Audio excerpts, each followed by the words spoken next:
I love the smell of tanking in the evening, baby. Let's go. One of the two most stressful Sixers-Raptors games I have ever watched.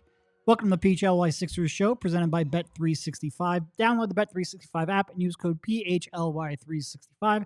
When you sign up, whatever the moment, it's never ordinary at Bet365. Kyle, that was tough. That was stressful. When Jeff Dowtin comes out and drops a career high and goes off in the second half, all of our hopes and dreams were almost crushed. That was an emotional roller coaster all throughout the game, right? We came in, I think, probably expecting very little, given, well, both rosters that were available. They were starting Jamison Battle, Colin Castleton, which just sounds like a made-up name, people I had never heard of, and they pulled defeat out of that game. Yeah. Amazing.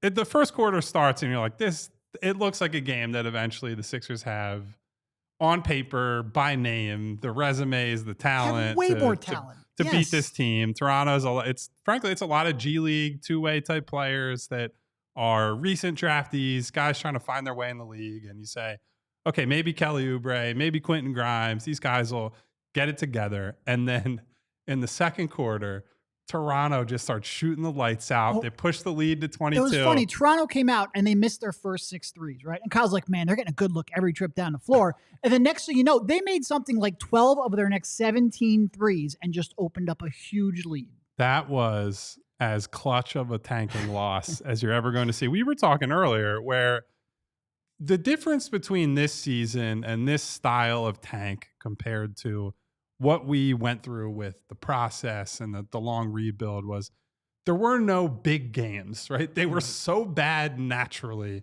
And from the very start of the season that we just, you didn't even have to pay attention. But now, right. When they lose 14 in a row, you get a little bit of calmness behind your lottery ball. But now, because it's accidental almost. Now, not at this point of the season, but it was certainly accidental that they ended up here. Nobody had any expectation they'd be tanking this year, with the pressure of if you give the pick away, all of this is for naught, right? All the losing, the injuries, the suffering, the pain that fans dealt with when they were actively invested in winning this season, that's all for nothing. And so there's all this, just like the stakes of these games, especially against these bad teams, are so high. And to go under the bar that was so low that was set for them is, if you cared about them winning this game for God knows what reason at this point, I'm sure you're mad. I'm sure you're disappointed. If you are in the growing number of people wearing tank helmets on a podcast, sitting in their houses cheering for the Toronto Raptors, cursing Jeff Dowtin's name and his family and his ancestors for that performance in that game, this is the show for you. Tickets are so cheap now for Sixers home games. We should have a PHLY Sixers meetup where everyone wears a tank helmet. We should honestly see if we can organize that, because I bet you people would show up. It is so bad and so cheap, and the stakes are so high. We might have to, we'll talk to our people and we'll see whether or not that can happen. Look, obviously the Sixers came into this game a half game behind the Raptors in the tanking race. This loss puts them into a tie with the Brooklyn Nets for the 5th worst record in the league. It is, with what Toronto is doing and the lineups they are throwing out there, the odds of winning this game, even with the Sixers as banged up as they are, Sixers probably win this game 4 out of 5 times. Yeah. To sit here and come away with a loss when you have one of these two games between these two teams and they're both massive. This is we all remember Mike Muscala very fondly, not for his Sixers tenure, but because of what he did to get them Tyrese Maxey. This one's not as cut and dry, obviously, right? The Muscala shots happened on the last game of the season to keep the pick. We were no idea it was going to turn into Tyrese Maxey, no idea Tyrese Maxey would turn into this. So it was a clearer line to draw, but we've gone over those odds of keeping the pick with the 4th worst record, 5th worst record, 6th, etc., on down the line. It's a massive jump. It's like an 18 to 20% jump in odds every time you move up those standings. To lose one of these games against the teams that you are directly competing against and against a team that is very obviously throwing out their lineups that are trying to lose. We've said this before, for as much as the Sixers have stunk here ever since really January, they're not real. Like, they may have given up really trying to push their stars to get out on the floor, but they're not really trying to lose. Like, Nick No. Nurse is putting out lineups that he thinks are going to give them the best chance. Just absolute one of the biggest clutch performances we've seen in a long time. Not many clutch performances by this franchise in recent years. Here's the other thing. We didn't really get into this during the pregame show, but one of the reasons, other than the direct tiebreakers and whatnot, that this loss is so big is that Toronto has the single easiest schedule the rest of the year. Now, some of that is because they do have a game remaining against the Sixers, but here are the other teams they still have left to play. They have a game against the Wizards. They have a game against the Jazz. They have 2 games against the Charlotte Hornets. They have 2 games against the Brooklyn Nets. So those games, depending on whether we could be rooting on for the Raptors and the Nets to split that. And then ultimately the Sixers might get past both of those teams because of those games. And look, the Sixers have some bad ones of their own. Certainly the other game against the Raptors could go the other way. But the fact that they have lost all 3 games to the Toronto Raptors this year, including twice when they were ostensibly trying to win and trying to move into further up the standings or just position themselves for when reinforcements came and Joel Embiid came back, is just a staggering place to be. And like, I know there is still a contingent of people who are like, this is awful, this is embarrassing, they're terrible. And like, I do understand that emotion. Sure. I get it, right? Because we're talking about a team that just lost to effectively You are half not of a G watching League good team. basketball, and we will not try to convince you that you are. Absolutely. Yeah, like if you are disappointed in this team, you have every right to be. If you choose to be angry at the product that's on the floor, and I think that probably mostly applies to people who are paying money to go see this team or who paid for season tickets, who want this to be an escape, an entertainment product that they come home from work, they're busy, they have all kinds of stress in their lives, and it's like, hey, the Sixers are something that I go to for fun and entertainment, and to watch what they are on the floor right now, I know you're not getting that. And I do sympathize with you. I do understand all the frustration. But for anybody who feels like that and comes in here and feels like there's any disconnect between us and them, I would tell you this. The reason that we're so excited and positive about this is not because we enjoy sitting here and watching the Sixers play trash basketball, right? It's not because we want to see them brick a ton of threes. It's because we see what the best path is for future happiness, future joy, and for us to be able to sit here and analyze meaningful basketball. That means they're going to have to lose a lot of games in the short term. It isn't fun to watch those games. And people who check out, people who need to take a little bit of a break from this team, I got you. I get you. I understand you. And there will be a time when we can reconvene and we can talk about all the frustrations.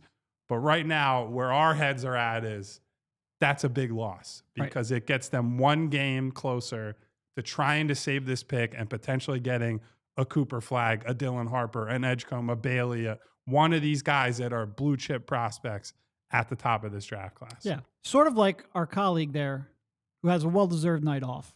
Devon says, it's for the greater good. Yes. I'm sitting here wearing a tanking helmet for 2 reasons. One, we've got to kind of entertain ourselves and we've got a lot of games left. That's part of it. But 2, because we believe that these losses and that draft pick is the best way to get us back to watching fun, enjoyable, competitive basketball. You are trying to make the best out of an absolute terrible situation, and this is the best way to sort of pull yourself out of that. Not because anybody actually likes watching that awful, awful performance that we just saw against a truly awful team. And this, Kyle made his point many times throughout the night. This should have been a watch long because Kyle was losing his mind. Oh, I was whooping, hollering, screaming, punching the couch when they were making some big plays and cutting the lead down. We were having a grand old time. I was sitting here streaming it on my laptop because I like to hit the rewind button a lot. So I was always like 5 seconds behind. I always knew there was a big play coming based on Kyle's reaction. But, you know, Kyle made this point a lot where the Toronto's passing was so awful. And that's in part because they probably just haven't played. Like, I'm guessing Colin Castleton hasn't played very many minutes with Jakob Poeltl. It's just, he hasn't played a lot. But it's also because they just don't have a lot of talent. So no, nobody sits here and likes thinking about, because a lot of these places, specifically Andre Drummond, you know, Kelly Oubre, Quentin Grimes, they're not playing the roles that the team envisioned them, but the team acquired them because they thought they could be contributing players on a good team. obviously surrounding stars that are not in the lineup, but nobody likes watching a collection of at least role players lose to one of the worst collections of talent I've ever seen on a basketball court. We don't enjoy that. We're just trying to get from point A to point B. Yeah. So that's that. Those are our musings to open the show. What a clutch loss. I don't know that I have 40 to 50 minutes of analysis. Yeah, it's going to be a tough one. So if you have any questions, drop them in the chat. We might need some help on this one, especially as a two-man show and especially on a game that, quite frankly, just doesn't matter. Where would you like to, if we're going to start actually analyzing this game like real professional analysts, where would you like to start? Okay, this is a weird place to start, perhaps, because I don't think all the coaching in the world would have changed the outcome of this game. I was thinking about something watching this game because they started really poorly defensively, as one does this season for the Sixers. And I keep coming back to this idea of their decision is basically always, okay, we start in man and they get shredded in man and they say, you know what we're going to do? We're going to sit in zone and just get bombed on, right? Like they bunker down and they say, well, we can't guard people. And so instead, and look, I get it. Toronto is a bad 3-point shooting team, but it's the same instinct every time. They can't contain dribble penetration at the point of attack, or they can't track guys off the ball. And we'll get into the specifics and the individuals who played the worst defense of the night away from the ball. And they basically immediately default to, well, let's sit in a 2-3 zone. And I don't know how many times you have to do the same thing before you say teams want you to sit in zone, because they just are going to pick you apart. It's not like they have a particularly effective zone. If they did, their defensive numbers for most of the year would be better.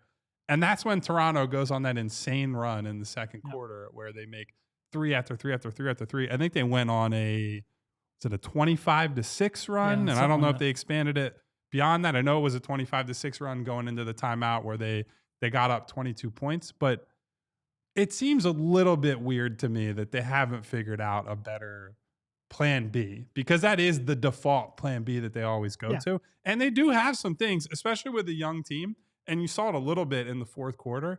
When they play some full court press and they play pressure defense, especially against a team like Toronto that they don't have available passers and ball handlers, those guys are going to turn the ball over. If you play them high up the floor, that's an easy path to playing some better defense and junking the game up. So I don't really get why zone is always the first thing they do. If we're trying to analyze, like, this is why they lost the game, it's because they keep making these same decisions and same mistakes, and they get the same results out of it. Toronto is 29th in 3-point attempt rate, which is basically the percentage of your shots that come from behind the 3-point line. I think Denver's 30th. They're right? the second and that fewest. makes a little bit of sense because Jokic is so great at generating shots at the rim. They shoot 34% from threes. They got up 40 3-point attempts in this one. 40. Made 16 of them. A lot of them coming there. And I think they had 12 at halftime. So a good chunk of them coming there in that late first and early second where they pulled away. It's a collection of everything, right? Sixers are bad in transition. A lot of times when you are bad in transition, you tend to overhelp at the rim because nobody knows the man that they're supposed to defend. Leaves people open in the corners. You get some open threes from that. You get a lot of open threes from offensive rebounds. The Raptors had 17 offensive rebounds on their 56 missed shots. Not good. And then you get a lot of threes off of dribble penetration. When the Sixers cannot deny the ball handler, they overhelp because of it, because Nick Nurse's entire scheme seems to be built around trying to get turnovers. And when they don't get those, they are often in a really compromised position. And they just keep going back and back and back to those same core principles and those same core weaknesses. I would be really frustrated by that if I wasn't openly rooting for them to lose. Yeah. I think the thing that really bothers me just in the macro is the transition defense, because it's one of the areas of basketball that is not all effort, but I would say it's predominantly effort, right? It's the willingness to get back. It's not like this is a team that is an ultra aggressive offensive glass crashing team where you say we're taking calculated risks to send guys. And by extension, that means we're taking the risk that if we don't get those, they're going to run the other way on us and we're going to be a weak transition defense team. this is a team that all year, and it hasn't really mattered the personnel. It hasn't mattered if it's their best players, their worst players, their starters, their bench, G League guys, all-stars, like whoever it could be, whatever combination it has been, they have not gotten back. They don't get matched up. And in fact, most of the time, they still don't even look like they know who's supposed to pick up who, and they're bad at communicating and passing things off. Like someone will wave their hand this way, like, hey, get that guy. I got to stop ball, or vice versa. And it doesn't happen. And then somebody gets the initial penetration, gets to the rim, or they might drag someone with them, but then the guy's open for a wing or a corner three just by running the floor and filling their lane and playing, pretty standard transition offense, right? And so the fact that they have not sorted that out this deep in the year is pretty deeply troubling to me. And I think also you're seeing even the guys who are the young guys, the prove themselves players, like Justin Edwards had a howler of a game tonight. And I thought he was bad all over the place. And to see a kid like that kind of let go of the rope and not play hard and not track guys off ball and not get back in transition, put up junk shots from mid-range, like that is a bad sign to me. That does not make me feel warm and fuzzy inside, because if we're watching these games for anything other than to see where they end up in the tanking standings, we're watching them to see, okay, who is this young kid and what might he be for next year's team when they have a little bit more talent on the floor. And I got to tell you, we were talking a little bit before the game, Derek, about you have to actually play hard for us to be able to evaluate things, right? Like if you play at half to 3/4 speed, it's a little bit difficult to say this guy can't do this as much as he won't do this or isn't doing this. And that's the level that they reached tonight. There was just a complete lack of care and effort for a lot of that game. And that makes it really difficult for us to, sit in our serious analyst chairs and say, boy, this play went down this way because this scheme was not working against it. It's just when the effort's not there, everything else is just kind of nonsense. Yeah. No, it was, to your point, like we talked about this a little bit in the pregame show. The one thing, because we want the players giving effort. And I don't even think people are necessarily dogging it effort-wise. I just think when you are this down, like your focus is just a little bit off. Like your reaction time, because of that, when your focus is off, your processing speed drops by just a fraction of a second. That fraction of a second leads to open threes, leads to hesitation, leads to missed closeouts, leads to miscommunication. And I think that's what we're probably seeing more than anything. I don't think it's necessarily like Justin has quit on the season. I certainly don't think that. And part of the problem today, he was bad defensively and had a couple of real bad miscommunications on that end. He was also just coming up short on a lot of jumpers. Yeah. Like he had an off night offensively, as well as having an off night on his execution and decision making.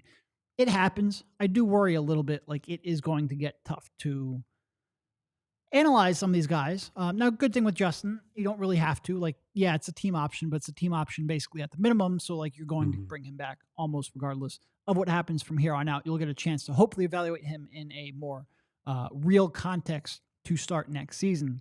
But for some of the other ones, and I guess that's probably a good sign that like for all the players who do seem like their decision-making just a step slow, doesn't really seem to be going on with like Quentin Grimes, who you have to make probably the biggest decision on. But for someone like Justin, you would love to see him play better. Yeah, we'll talk about Grimes and a little bit of positivity after our first break here, and maybe tone down the celebrating a little bit, but oh, buddy, not a lot of it. There's some other results in the NBA that will require some celebration. We are keeping an eye on everything. So we'll be right back, guys. All right, first up, we want to tell you about Rothman Ortho. I don't have quite the direct experience that Devon has, knock on freaking wood, because I haven't needed it, but they are fantastic. Are your joints aching, hands cramping, back out of whack? Rothman's got you. At Rothman Orthopedics, practicing specialized care has been their passion for over 50 years. Their mission, high quality, compassionate, and affordable care rooted in research.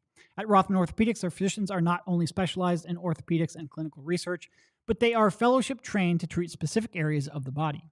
Since 1970, their physicians have remained committed to research, innovation, and minimally invasive procedures to get you back to what you specialize in.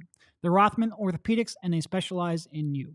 Rothman proudly serves dozens of communities across Pennsylvania and New Jersey with 30-plus convenient offices, urgent cares, and walk-in centers. Year over year, Rothman consistently perform among the highest volume of hip, knee, shoulder, and ankle replacements in the country. And it's not just the volume, but also their commitment to improving each of their patients' lives through their service and care. Rothman Orthopedics, specialized in orthopedics and you. Visit rothmanortho.com/PHLY to learn more and make an appointment today. And guys, I also have to tell you about our great friends at Bet365. You guys know, whatever the moment, it's never ordinary at Bet365. Bet365 has 90 million users worldwide. They live stream 780,000 events each year. They have all kinds of great offers, like their early payout offers across the NBA and the NHL. Bet365 pioneered live in-game betting, and today, Bet365 offers the widest range of games and markets available for live in-game betting across 78 sports. New customers now get $150 in bonus bets when you bet $5, win or lose. Sign up, use the code PHLY365, deposit $10, and place a bet for $5 to get that $150 in bonus bets. Again, win or lose. And that early payout offer I mentioned, with the Bet365 early payout offer, you're a winner if your team goes up by 20 points with an instant payout on straight bets and parlay selections marked as winners. If you bet on the Raptors tonight, guess what? They went up 20 plus on the Sixers, so that would have been an early payout for you. You would have had that money in your account before the first half was even over. Breaking news from Bet365. New customers now get $150 of bonus bets when you bet $5, win or lose. Just sign up, use the code PHLY365, deposit $10, and place a bet for $5 to get that $150 in bonus bets. Bonus bets can be used on the spread, totals, player props, futures, and more. Whatever the moment, it's never ordinary at Bet365. Must be 21 plus and physically located in PA. If you or someone you know has a gambling problem and wants help, call 1-800-GAMBLER. You know, I do. Welcome back to the PHLY Sixers Show, presented by Bet365. Download the Bet365 app. Use code PHLY when you sign up. Whatever the moment, it's never ordinary at Bet365. From Motley Crue. Look, we're doing a lot of talking. Right? There are some people in the chat because, you know, we're hooping and hollering like we want a playoff game or something here. And there are a lot of people who are, you know, a little bit concerned whether or not you can flip the script from losing and basically that they're worried about the culture. Like a draft pick's not going to change the culture. I would actually completely disagree with that. We've been through a lot here with the Sixers where, like, Brian Colangelo was brought in to fix the culture. Doc Rivers was brought in to fix the culture. The truth is your culture is set by your best players. Yep. Your best players are people who come through the draft. If you draft, it's not like the Sixers have a bad culture because of Josh Harris. Maybe the decisions Josh Harris has made, but not because of Josh Harris's presence in the organization. If you draft somebody with the work ethic of Tyrese Maxey or Jared McCain, two guys with great culture setters, by the way, they're just not the best players. If you hit a home run on a draft pick and that draft pick is the face of your franchise for a decade, that draft pick sets your culture for a decade. Losing a 1 year, like a half season tank has been tried time and time and time again by teams who went on to define their generation of basketball. The Spurs with Tim Duncan, the Golden State Warriors did it, the Oklahoma City Thunder did it multiple years. These are teams that literally defined their era of basketball. Just because the Sixers are losing games to the Toronto Raptors in meaningless March of 2025 has no impact on what they will do in 2027. You have to get talent that can set you up for a decade. I'll give you an even better example, and an example that's super relevant to the current contention picture. Do we think tanking had any material impact on Shai Gilgeous-Alexander's career? No. And the team culture in Oklahoma City? It did. It helped him. It helped him get talent. It helped him. Shai Gilgeous-Alexander arrived in Oklahoma City in 2019. 2019-20 season is his first year with Oklahoma City after being traded for Paul George along with other stuff to make that deal work to get Paul George to LA. The first year they were competitive, right? They had Chris Paul there in that gap year. They had absorbed, they didn't acquire Chris Paul with the intent to win. That was after Chris Paul was swapped for Russell Westbrook. They got draft acquisitions and it's like, we'll let him play with the kids for a year. And they go, I think it was something like 44-28. They lost in the first round of the playoffs in the bubble. The 2 years after that, after they then flipped Chris Paul to Phoenix for other stuff, 22-50, 24-58, back-to-back horrible seasons that Shai Gilgeous-Alexander plays more than any other guy there. Now, the 1 year he was injured, he only plays 35 games, but he's a pivotal part of that team for those 2 years where they're barely scraping low to mid-20s wins. What do those years turn into? More talent. They're acquiring more picks. They're acquiring players with those picks, but also the future stuff that they're able to flip for flexibility in the future, or they have the ability to go get a star later on. The year after that, as they reload, they're back to winning. They're 40-42. They're a fringe playoff team. They don't end up making it. The very next year, they win 57 games and they lose in the second round. This year, they already are 53-12. I don't know if they won or lost tonight. They have the big high-profile game against Boston. I believe they actually ended up winning that game. So they beat last year's reigning champs without Jalen Williams, by the way, who's one of their 2 or 3 best players. They beat Boston in a huge national TV game. Look like one of the front runners for the title this year. I would say certainly the favorite to win the Western Conference. And Shai Gilgeous-Alexander is impacted 0.0%. If you get culture-defining players, if you get players who can win, that's what creates the culture. Yep. So if you have, we would all sit here and say, Tyrese Maxey, average person would say he's a winner, right? Like he won in high school. He's a very successful player, played at a high level at Kentucky. He won a lot coming into this year. You have Tyrese Maxey. You have Jared McCain, another perennial winner in high school and in college. You get a Cooper Flagg. You get one of these top prospects. You will start to win. And maybe that's not winning 50-plus games the way they were basically automatically when Joel Embiid is healthy. It will turn around quickly. Talent wins. And the character of that talent matters, right? I'm not just saying you pick any talented guy off the street and you bring him in here and it's, everything's fixed, right? You want to get guys cut from the right cloth with the right skill sets that fit together, all that. Culture changes when the people change. And the people change when you can get meaningful impact players to lead your organization. That's what will change things quicker than anything else. Players set the culture. Coaches take credit for it, for the most part.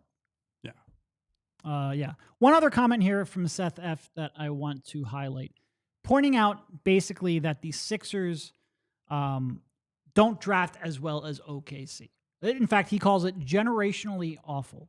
I don't think that's really fair. Now, look, OKC had a great run. Certainly not recently. It's not fair. Like you're talking about Tyrese Maxey and Jared McCain, both in the 21 and 16. Mm-hmm. Even smaller hits like Bona, who looks like he could be an NBA player in the 40s. Justin Edwards looks like an NBA player undrafted. Are they perfect? No. But no, trust me, if you follow the draft long enough, you will realize perfection is impossible. They have pretty consistently overshot their draft position. And I think I think if there's one thing you should have confidence in, it is that they have drafted well. Yeah. And not drafting well previously doesn't mean you say don't try to draft. Like the draft is one of the Brian Colangelo did does not impact what this current group will do. Like I understand, right? Because it's always easy to focus on the big misses rather than the big hits. And that's Seth human bringing bias. Up Michael Carter-Williams, Okafor, Simmons, and Fultz. Those people aren't here. The people who made those decisions are fundamentally not here. Do you realize that Markelle Fultz was drafted like 7 years ago now? It's been a long time. I had way fewer gray hairs. Way fewer. I was barely covering the team at that point. All on the Sixers too, by the way. Yeah. You can't focus on just because somebody else failed in a similar situation has no bearing on. I mean, think about how much the league changes in 7 years, by the way. Like, if you go back another 7 years, how the sport was played in 2011 versus 2018 when they made that number one pick. We didn't even yet know that 3 points are worth more than 2 points. Yeah, it's like you have to keep your eye on the future, right? And there are only so many avenues to improve your team in a meaningful way. The draft will always, in every sport, be absolutely critical to everything you do. I get like people have less faith in the front office after last offseason or the last few off seasons and some of the moves that they've made. I understand that. That's an impulse. I get it. You have trust issues with someone who gave Joel Embiid an extension that looks pretty silly right now, that paid Paul George a ton of money, and he has not borne out the way that they wanted him or expected him to this year. I get all that. That is not a reason to say in a lost season where they clearly have zero chance to contend and at this point have a vanishingly small chance to even factor into the play-in picture, to just completely ignore, yes, you should tank, yes, you should lose, and yes, you should sell out for this draft pick as hard as you possibly can. And look, I'm not telling you that they will hit a home run on a draft pick. I'm not even telling you that there will be a home run available when they select. The draft is tough. As someone who covered the draft professionally and has studied the draft at length, it is really tough. Even when you get to like the 4th, 5th, 6th pick, advantageous draft positions are still really, really tough. And as we learned as Sixers fans, even the number 1 pick isn't a slam dunk. Although I think this one's is pretty close. But it's just your best pathway out of the mess that you are in. It is the best way to change the complexion of the franchise on a moment's notice. It's the only thing you have left to really hope for in this lost season. It's not like we're asking you to give up on the, it's not like we have a healthy Joel Embiid that we're asking you to like give up on and trade him and start a rebuild. You have a broken season that's going to amount to nothing. It's just the best option we have in front of us. So you want to get to a temperature check? Yeah. Right, how about that Ace Hardware? Let's have a look at who is heating up with our Ace Hardware temperature check. Visit Ace Hardware Home Services online at www.acehardwarehomeservices.com to get started on your next project. Who is heating up there? Because it seemed like a lot of cooling down out there. This guy has been hot for a while. He's been huge in 2 absolutely crucial wins for the Sixers, and that is AJ Lawson. Clap it up for Toronto Raptors guard AJ Lawson. Hit a game winner a couple of nights ago. That was huge. What was that? Orlando, right? The Orlando game, yes. Where the Raptors beat Orlando. Had 28, 6, and 4 on 10 of 20 shooting, including 4 of 9 from 3-point range. That was an absolutely clutch performance. Yeah. And look, this is, we're not belittling AJ Lawson, right? Like, this is a good story for him late in the year. He's a guy who has bounced around the G League for, I think, like 3 or 4 years at this point. He was with the Mavericks at one point. I think he played for the Nets G League team. I believe he played for the Timberwolves G League team a few years back. And there are these nice, fun NBA stories in these tanking situations where a guy who is trying to find his way is able to showcase himself, is able to put some stuff on tape to go to NBA teams or even like overseas teams. I think probably people don't think as much about, but like go to a European team or maybe a team in China or whatnot. And like, hey, look, you make me a feature guy. I got some stuff to my game. Yeah. But more pertinently for Sixers fans, he has been a pivotal player for the Raptors as they've picked up some wins here down the stretch. And with that easy schedule that we mentioned earlier, could very well help them win a few more games here and put the separation between the Sixers and Raptors that Philly needs, because as we mentioned earlier, if you end up tied with teams at the end of the year, be a bunch of coin flips that you got to deal with. And what you want to avoid at all costs is the coin flip. You want that 5th, or in a pie in the sky scenario, 4th position outright would be incredible. Yeah, no, look, this is a guy who's shooting 36% from the field on the season to have a game winner against the Magic and then a 28-point performance here in a must-win game for the Raptors. Must win from our perspective. Absolutely clutch. Absolutely clutch. All right, that was the temperature check provided by Ace Hardware Home Service. Once again, head on over to www.acehardwarehomeservices.com to get started on your next project. Some young guys just find a way, man. Because that was Toronto did everything they could to try to lose that game before the game ever tipped off. Before it even tipped off. Yeah. I continue to laugh at Emmanuel Quickly being put on the injury report for rest at 25 years old and completely healthy, right? Like one of the guys who allegedly is a pillar of your franchise, and rest in March is necessary. It's very funny. So shout out to AJ Lawson coming in off the bench, 35 minutes, 28 points on 20 shots, 6 rebounds, 4 assists, and a few of the horrible turnovers that the Raptors committed. I could not believe the turnovers we were seeing from those guys tonight. No, I mean, it looked like a G League team playing an NBA game with players they had never played with before, which is mostly what it was. Yeah. They were able to make enough shots, and the Sixers it really is something that they can be such a bad passing team and still get open shot after open shot after open shot against a Sixers team that still had, like, you know, they have 2 legitimate starters and a guy they brought in to be like a super sub off the bench and maybe start 20 games. Yeah. So you've got like 2.5 starters on the floor, and they had no chance defending them. So on the positive side for the Sixers, since we're now 36 minutes into the show with no positives. We've had a lot of positive talk. Positives in a warped way, yes. From a certain point of view. Despite the fact that he shot poorly from 3, another impactful and productive night for Quentin Grimes. Yeah. And he's playing next to some of those guys that you're mentioning who are, you know, the name players on the team who are really struggling. But Grimes in this role, some of it is that he can get into a rhythm whenever he wants because he has the ability to take as many shots as he wants right now. And that's a little bit more difficult when you're only going to get, let's say, 10 shots a game, maybe less than that, playing off of PG, playing off of Maxey, and being more of that off-ball, catch and shoot, spot up type of player. But I give him a lot of credit because he's still scoring relatively efficiently. He's getting to the free throw line, another 6 free throws tonight, and he made most of them, which was a sore spot for him in that Warriors game that we watched that he scored 44 in. And I don't know, man, like it feels like the price just keeps going up on this guy. Oh, it definitely does. I'm starting to get a little concerned that he's going to play his way right out of their price range. Yeah, I'm really going to have to start looking into how many teams have like actual meaningful cap space. Again, the non-taxpayer mid-level starts at $14.1 million. Yeah, the Nets have a gargantuan amount of cap space, but after that, I want to say it's actually our friends at the All-NBA show. Adam Mares posted a list tonight, so I'm going to go pull that up right now to make it easy.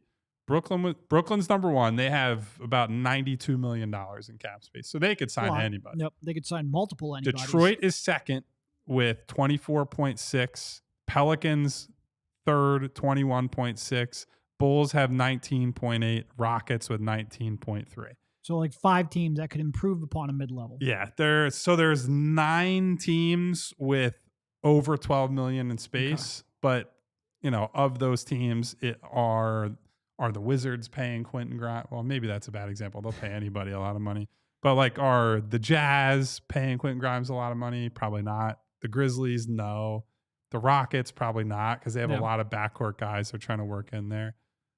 I don't know. There are not a lot of true threats that I see to give them a ton of money. And again, the Sixers can match any offer made by another team, even if Quentin theoretically wants to go. Now, you don't want to sign someone and bring him back against his will, but if he goes out there and gets a contract offer, the Sixers can match it. Yep. It's just, what do you want to live with the limitations that would be imposed by it? Which, quite frankly, as long as you don't use your non-taxpayer mid-level, you can probably avoid that. Like, the limitations aren't going to be that bad. And does Josh Harris want to pay that luxury tax if they go over that, which they almost surely will if they bring Quentin Grimes back on a $15+ million deal. But if the Sixers value Grimes as much as the market does, they have that final say. Yeah. So I would say it's pretty unlikely that they'll lose him, because I don't see a lot of these teams with cap space as true threats to sign him away. Yeah. And I think given how he's played and given how clean of a fit he is next to not just the 2 guys they have in the backcourt for the future, but like basically any guard, any playmaking guard you'd bring in, he would fit well next to. He is a classic 2 guard in so many different ways and has shown us a little more as a playmaker than maybe we expected. Between the fit, the age, the athleticism, defensive chops, all that, like, I can't see a world unless somebody gives him just stupid money or they allow him to walk. Or a world where you draft Dylan Harper. Yeah, maybe that's the case. But then, I mean, even in that scenario, then maybe you're talking about, wait, now I need to consult you. Can they sign and trade him as a RFA? Yeah. Okay. Yeah. So then maybe you're not going to get a ton for him as an RFA, but at least maybe you can pick up something in the process for having them under the books. The problem with sign and trades is, I forget which apron that hard caps you, but the receiving team gets hard capped, so it I want to say dampens that's a little first bit. apron, but It dampens a little bit of the interest because a lot of teams don't want to navigate that. But regardless, that would be if they end up drafting Dylan Harper and they say, well, Quentin's the odd man out. Talk about That's a rich great man- problem. rich Yeah, I man am not going to problems right complain there. about that. I'm not going to complain about that at all. All right, I think we will finish chatting about the game. Before that, let's get to our final break. Guys, we're talking about whether the future is bright around here with draft picks. Who better to go to than Shady Rays? The weather's warming up. It's getting sunnier. Daylight savings just kicked in. Our friends at Shady Rays are helping you get in the right frame of mind with premium polarized shades that won't break the bank. Their sunglasses have durable frames, crystal clear optics. They are the perfect choice for all outdoor adventures. I know I'm already thinking about the beach. Derek's getting excited for all his nature photography excursions, his drone flying, all the things we all like to do in the summer. It doesn't matter what it is. Shady Rays is built for your adventures and wherever you want to go. Here's the best part, guys. Your Shady Rays, on top of being stylish, on top of being affordable because it's a great company, if they ever go missing and they ever take an unexpected hit, you don't have to sweat it. They have the most insane protection in all of eyewear. Every pair is backed by lost or broken replacements. And if you don't love your shades, you can exchange them for a new pair or return them worry-free within 30 days. There's no risk when you shop with Shady Rays. Their team always has your back with personal and fast support. So PHLY viewers and listeners, go to shadyrays.com and save 35% off of polarized sunglasses with the code PHLY. Over 300,000 people have rated Shady Rays 5 stars. So use code PHLY today at shadyrays.com. Really wish I had the Shady Rays here right now to wear the Brigadier tank helmet and a pair of sunglasses. Feels like that'd be on brand for the show. Yep. We also want to make sure we tell you about Timeline because the cells in our bodies are the building blocks of life. Timeline is a supplement that works with those cells to help give you more energy, feel stronger during workouts, and preserve health and mobility as you start to age. Nobody told the Sixers about Timeline because they don't need any more energy right now. The patented ingredient in Timeline is Midapure, a postbiotic nutrient that clears our dysfunctional mitochondria, aka your cell's battery packs. With regular use, you'll see and feel the difference in the form of improved energy levels, better workouts, faster recovery, more endurance, and more. Midapure recharges your cells and helps keep your body's systems to work better. Midapure is the only supplement clinically proven to rejuvenate health at the cellular level, and Midapure is shown to deliver double-digit increases in muscle strength and endurance without a change in exercise. So get ready to be the best, most energized, most revitalized version of you. Right now, Timeline is giving you 10% off your order of Midapure. Go to timeline.com/PHLY today to get started. That's timeline.com/PHLY. All right, welcome back to the PHLY Sixers postgame show brought to you by Bet365. By the way, while we're talking about draft prospects and odds and whatnot, the Rutgers is on the verge of being done for the season because they are in overtime in the Big Ten tournament. As we speak, Dylan Harper has 25, 6, and 6, I believe, on an efficient 8-16. Ace Bailey having an okay, but not quite as good night. And they are tied up 76-76 with 3:41 left in OT. So might not be much tape or much more tape to evaluate on the pair of Rutgers guys because the rest of the guys on that team, not that so good. That team is so bad. It's so bad. They've got 2 players and a bunch of who that? Yeah. All right. Do we want to get to our tank watch from around the league? Yeah, sure. I actually have not looked at any of the scores, so this will be a fun surprise for me as Bree pulls up whatever the results are on our tank watch. Take it away. It was a big win. Wow. By the Spurs over the Mavericks. That improves San Antonio to 27-37, 5 wins above the Sixers. For a Spurs team that has really been struggling with injuries, that is a massive, massive W. Yeah, and massive. I've been saying I know the Blazers game is, what time is it? It's 10:50, so that's in progress right now. I'm not really that worried about the Blazers because they are a good bit ahead of the Sixers at this point and also have just been playing much, much better. They have a lot of young talent on that team that's starting to coalesce a little bit, and they're playing hard down the stretch. So I think they are safe, but we still keep them in all these considerations because we're not worried so much about the Jazz and the Hornets because they just feel completely out of reach for these guys. Spurs came into the night only 3-8 since Wemby went down. And some of those were bad losses. We're talking like a 15-point loss to the Pistons, 18-point loss to the Pelicans, just 18-point loss to the Kings. Some really bad performances. So for them to be able to sneak out a win here, look, the Sixers might not have 5 wins left in them for the rest of the season. They have a pretty easy schedule. So, who knows? Any bit of ground you can put between them, even if you don't think it's a high probability that they would catch them anyway, any bit of ground is a good one. Today was a pretty much perfect day after a pretty much perfect night the other night as well. Ace Bailey fouled out, by the way. I was like, why is he not on the floor? And went and rechecked the box score. And so, for those that can't see, Kyle is literally watching the game right now. Listen, I'm doing a little bit of scouting while we're doing the show. So how do we want to close this? Is there anything from that game?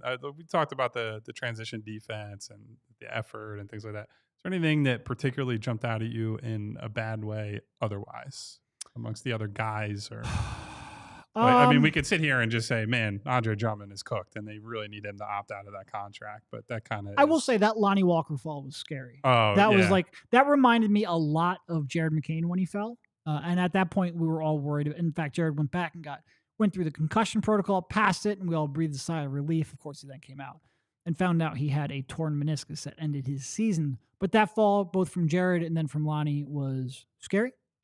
Gina Mizell reported that he did pass concussion protocol. They still kept him out as a precaution anyway, but it sounds like, now obviously you want to check the next day, see how everything responds. It sounds like he may have avoided anything serious in that regard, and that would be huge. It's one of those where you couldn't really see the impact. You saw it as a hard fall, but you didn't really know from the camera angle if he had smacked the floor like that. You see the slow motion, then it's like, oh God. And then he was down on the floor so long. You're like, oh, I'm really hoping that he's okay. So I hope, as you say, Derek, I hope that is the case, that he passed it. There are no symptoms that come in like tomorrow morning, tomorrow afternoon. He'll get retested. They'll keep an eye on him the next couple of days. Getting on a flight after taking a fall like that always feels like a just awful thing to me to have to go through. But yeah, sending our best to Lonnie. That was a scary moment, and just that kind of season for this team, honestly. Like everything that can go wrong has gone wrong. And even the guys that are coming in at the end are dealing with all kinds of wacky nonsense and hard falls. So, good luck to Lonnie. I do want to say congratulations to Jeff Dowtin for a career high, even if it was frustrating in the moment. Now that they secured the loss, we can feel good for him. Really been shooting the ball pretty well. In fact, Kyle brought it up during the game. He didn't have a game with two or more made threes until when? I believe I think he had one all year. It was early in the year, and he's now had 4 in a row. He actually has had more made threes in 4 games than he had the entire season. Just a truly, truly remarkable turnaround at the worst time. But it was a good performance from him. In terms of negatives, Ricky was bad. Jared Butler with some hard shots. At least Jared adds some playmaking to his game. Yeah. Ricky was 3 for 14 and 1 for 7 from 3. He took 14 shots. He took 14 shots. I honestly didn't even realize. They all just kind of blended together. Maybe it's because we were hoping for the shots not to go in, that you don't, when you want guys to make shots, or you're like invested in the team as like a real winning product, I think you lock in a lot more on how many shots are missed and what the efficiency is. Yes. When it's just like, who cares? Then efficiency goes out the window and you're not even paying attention to this guy's taking 1 shot, 2 shot, 3 shots, whatever it might be. So I had no idea that he took 14. If you would have asked me he took 7 or 8, that would have been my guess at the end of the game. So he was bad. But I think the true tank commander was Andre Drummond. I think he's a guy that I think noticeably is not engaged, right? Where we saw several different plays tonight of him not closing out, not getting to a rebound, not putting in the requisite effort. I think, honestly, if they were trying actively to lose, you would have just sat him the whole second half and say, hey, Adem, I'll play you 24 straight minutes, buddy. I'll play you as long as you can stay out there without committing a foul or fouling out and staying upright on your feet, because I don't know, man. I just think Drummond at this stage of his career, I don't see it, not on a consistent basis. And if the whole reason for him being here is he's got to be a guy who can play real minutes when Joel Embiid is off the floor, I No. absolutely do not believe in, especially when now that's become even more important, right? We thought that was important coming into the season, being able to spell Joel and be a spot starter. That becomes like priority one almost next year. So I have not seen anything close to what they need from Drummond for 95% of his games this year. He did have the good game against Portland recently. That was his best game of the year. But by and large, like he's helping the tanking effort right now. Yeah. No, getting off of that contract, either by him opting out or by trying to find a trading partner, is a huge priority for sure. Yeah. For sure. Did we have a player of the game? Did we select a player of the game? Is that not the Ace Hardware temp check? No, Does we that got count? our player. Oh, yeah, it was. right. Well, it's the same guy, AJ Lawson, who I said in our PHLY Discord during the game. He's on the Philadelphia Mount Rushmore if they if they keep the pick. It's Put him AJ right Lawson, next to Mike Muscala, Rocky, Mike Muscala, and either Benjamin Franklin or Brian Dawkins. Take your pick, but maybe we'll just put 5 on our Mount Rushmore for Philadelphia. Who cares? We don't have a real Mount Rushmore. Yep. AJ Lawson definitely going on there if they keep the pick. for sure.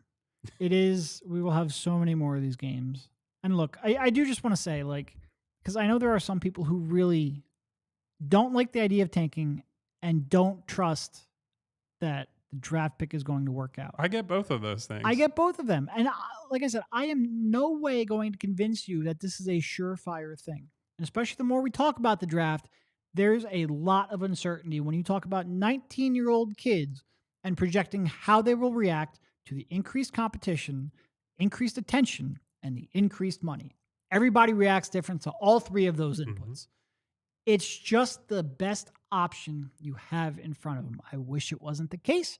I wish they were, 45 and 20 right now, and we're talking about how they match up with the Boston Or that they were Celtics. the Lakers and could just convince people to come there because they're in LA and they're the Lakers. That would be Unfortunately, nice. that's not the reality we're living, and we're all just looking at the available options in front of us and trying to find the best way out because we all want good basketball back on your TV screens or your iPads or your phones or however you consume the game. And I want Summer League to matter. Yes. I want to take a trip to Vegas and, watch some Cooper Flagg or Dylan Harper or whoever it might be.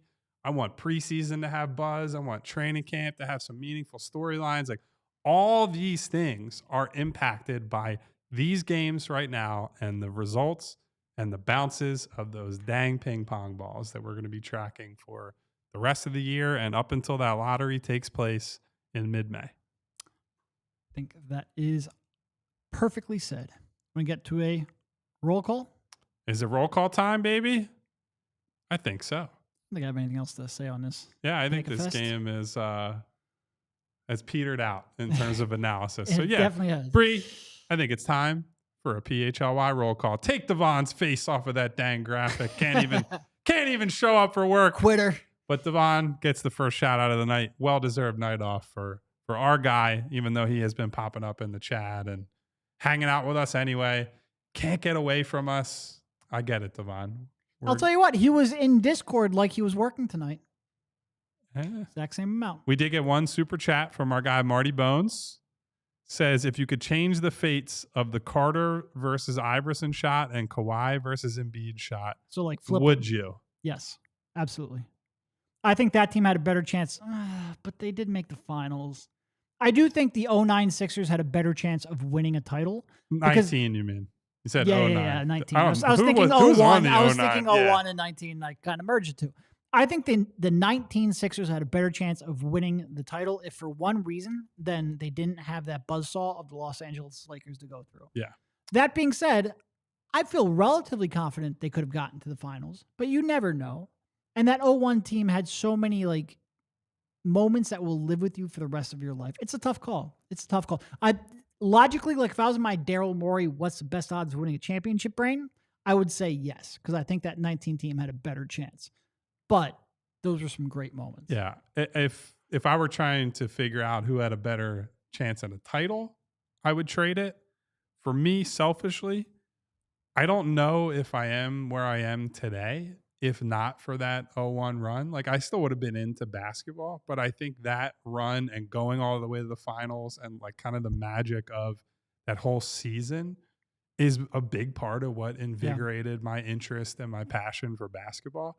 So I'm not sure that I ever get here and like have this fun job and career where we get to wear tank helmets and talk about lottery odds and put AJ Lawson on the Philadelphia Mount Rushmore. Like, I don't know if I end up here. And so selfishly for me, I would say as that run was huge for me as a kid, and a lot of my friends, a lot of my family, like hold on to that very dearly. So I wouldn't trade it, but anybody who does, I 100% get it. The other part of this equation is that if that Kawhi shot doesn't go in, you go to overtime. You're not even guaranteed of winning that game. It is true. I think they probably do win it, but you're not guaranteed. Logically, I do think that 19 team just had a better chance of winning a title, and I would kill for a title right now. Yeah. Kill. All right. Now let's get back to the roll call. Thank you, Marty Bones, for that super chat. Again, thank you, Devon. That was honestly a really good question, though. It was a good question. And it's an interesting thought experiment to see what you would be willing to give up. Thank you to my girl Winona for hanging out with us. You better love somebody. Ron, I Gavini. What up, Ron? We have two different Charles in here. So thank you to Charles and also Charles for hanging out. Thank you to Bootzilla. Thank you to Seth F, to Frank C, to Jay of the Jungle. No, I did not forget about you, buddy. I promise. You just heard it. Thank you to Jess with the purple heart. Maybe I said that already, but I'm going to say it again. Remo K, Mellow 3 Point, Kyle Wright, Rodem hanging out with us tonight. Hookah Doncic, again, one Still of the best names in the YouTube chat, although it will never be topped by the name I'm about to drop. Fidel Castro of the Strip Club checking in. Hello, Fidel. Salud. Phi Chi hanging out with us today. It's a weird spot because you have to mention the strip club because otherwise it just seems like you're giving Fidel Castro props. Yeah, giving either one of those props is going to get me in trouble. Thank you to X-Man.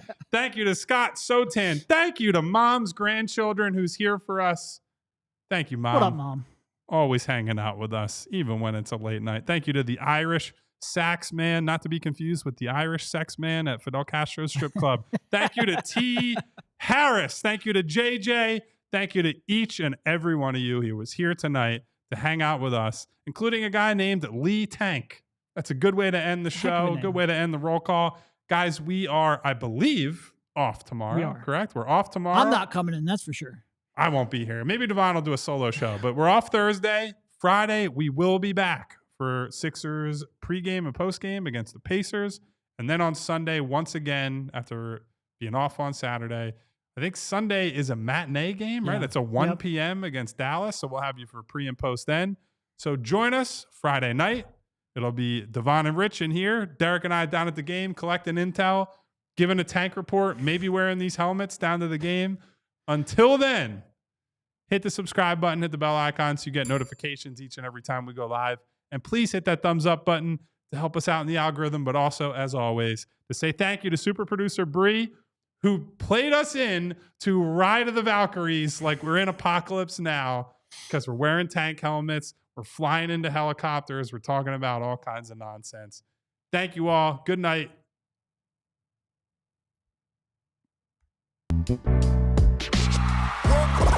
Y'all silly like the mayor.